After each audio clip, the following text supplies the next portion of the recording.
جانتے ہیں عمرہ کی کتنی اقسام ہیں؟ کتب فقہ کے اندر اگر غور کیا جائے، غور سے مطالعہ کیا جائے تو عمرہ کی 3 قسمیں بنتی ہیں۔ عمرہ مفرد، جو صرف عمرہ کیا جائے، جیسے کہ عمومی طور پر سال کے عام دنوں کے اندر لوگ عمرہ پر جاتے ہیں اور عمرے کی ادائیگی مناسک افعال مکمل کرنے کے بعد حلق کروا لیتے ہیں اور عمرہ مکمل ہو جاتا ہے۔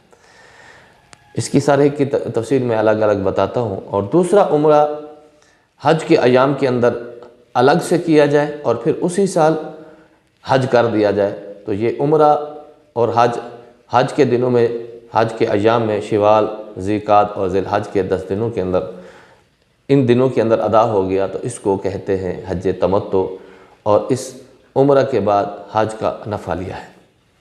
اس کو فقہ کے اصطلاح میں حج تمتع کہتے ہیں۔ عمومی طور پر پاکستان سے جانے والوں اکثر احباب حج تمتع ہی کرتے ہیں۔ اور تیسرا عمرہ اور حج قران کے ساتھ، یعنی حج اور عمرے کا اکٹھے احرام باندھا جاتا ہے، تو اس کے اندر ایک ہی احرام کے اندر حج کی نیت بھی ہوتی ہے اور عمرے کی نیت بھی ہوتی ہے۔ پہلے عمرے کے افعال ادا کیے جاتے ہیں، پھر حج کے کیا جاتے ہیں۔ تفصیل میں یوں بتا دیتا ہوں، جو عمرہ پر جانے والے ہیں، عمرہ مفرد، جو عمومی طور پر حج کے دنوں کے علاوہ پورا سال عمرے کی ادائیگی کے لیے عشاقیان مصطفیٰ صلی اللہ علیہ وآلہ وسلم سفر کرتے ہیں، وہ اپنے گھر سے یا ایئرپورٹ سے یا میقات سے پہلے عمرے کا احرام باندھیں گے۔ عمرے کا احرام باندھنے کے بعد جب وہ مکہ شریف پہنچیں گے تو وہاں پر کعبہ بیت اللہ کا حجر اسود سے طواف شروع کریں گے، اور اس کے لیے اپنا دایاں کندھا مرد وہ ننگا کرے گا۔ پہلے 3 چکر کے اندر رمل، یعنی کہ اکڑ اکڑ کے چلنا ہے، اور آخری 4 چکر اپنی حالت پر، اور ہر چکر پر حجر اسود کو استلام کرنا ہے، یعنی سلام کرنا ہے۔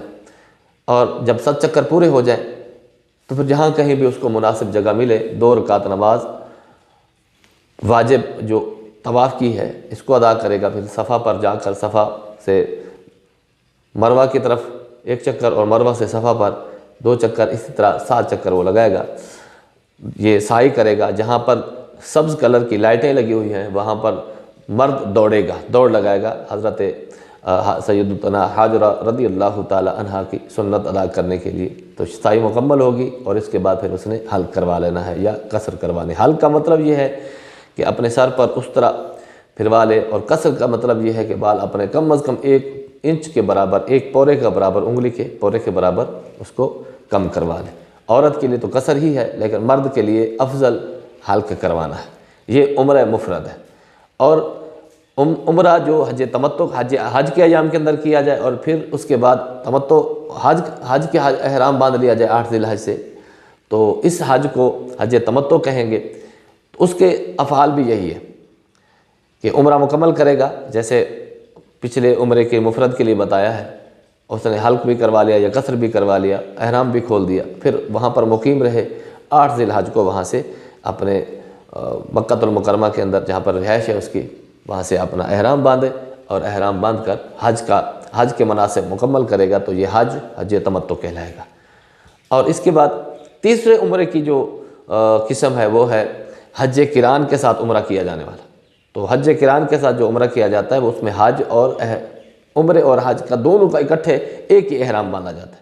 مفرد کا ایک ہے، اور تمتع کے لیے، تمتع کے ساتھ جو عمرہ ہو رہا ہے اس کا بھی الگ سے مستقل اپنا احرام ہے، لیکن جو حج قران کے ساتھ کیا جا رہا ہے اس کا صرف ایک ہی احرام ہے، جس میں حج کی بھی نیت ہے اور عمرے کی بھی نیت ہے۔ پہلے عمرہ ادا کیا جائے گا، عمرے کے افعال ہوں گے، لیکن احرام نہیں کھولیں گے اور قصر یا حلق اور قصر نہیں کروائیں گے، اور وہ مقیم رہے گا مکہ شریف کے اندر ہی وہاں پر، اور حج کے ایام کے اندر مناسک ادا کر کے آخر میں وہ حلق اور قصر کروائے، اور پھر عمرے کے پھر جو احرام کھول دے گا، دونوں احراموں سے وہ باہر آ جائے گا، اس کی پابندیاں ختم ہو جائیں گی۔ تو اس طرح اگر کتب فقہ کے اندر غور کر کے دیکھا جائے تو عمرے کی 3 قسمیں بنتی ہیں، ایک عمرہ مفرد، عمرہ حج تمتع والا، اور عمرہ حج قران کے ساتھ۔ واللہ تعالی عالم بالصواب۔